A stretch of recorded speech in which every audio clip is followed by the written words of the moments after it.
आज रविवार दिनांक 28। मागच्या 7-8 दिवसापासून प्रचंड पाऊस पडल्याचा हा परिणाम वेगवेगळ्या वृत्तवाहिन्यांवरून आपण महाराष्ट्रभराचा पाहिला। चहूकडं विध्वंसक स्वरूपाची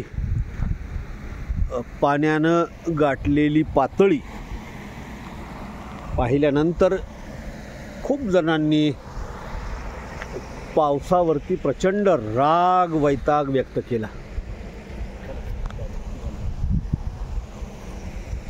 हा तो पाऊस आहे ज्याच्यामुळे जगणं आहे,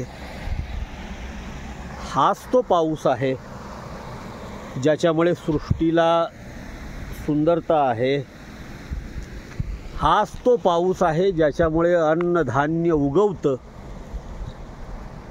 आणि हाच तो पाऊस आहे ज्याच्यामुळे जीवनाला समृद्धी येते। एखादं वर्ष या पद्धतीनं येतं आणि अनेकांचे संसार उद्ध्वस्त होतात। विशेषत्वानं शेतीला मोठा फटका बसतो। शेतकऱ्यांचं पावसावर आधारित असलेलं जगणं मोडून पडतं। गोरगरिबांची घरं वाहून गेल्यावर उभं राहणं अवघड होतं। यावर्षी मोठ्या प्रमाणात पशुधनाची नासधूस झाली। खूप सारी जनावरं गोठ्यामध्येच मरून गेली। खूप सारी जनावरं मोठ्या मोठ्या नद्यांमधून वाहून गेली। गाड्या वाहून गेल्या, घरंदारं वाहून गेली, माणसं वाहून गेली। मोठी नैसर्गिक आपत्ती यावर्षी आपण सगळ्यांना अनुभवली आहे।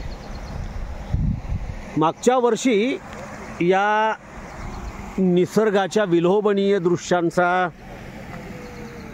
मोठा आनंद आम्ही यशवंतराव चव्हाण महाविद्यालयाच्या प्राध्यापक बांधवांनी आणि मग विद्यार्थ्यांच्या सहली या परिसरात काढून विद्यार्थ्यांसाठी सुद्धा ती अनुभूती दिली होती।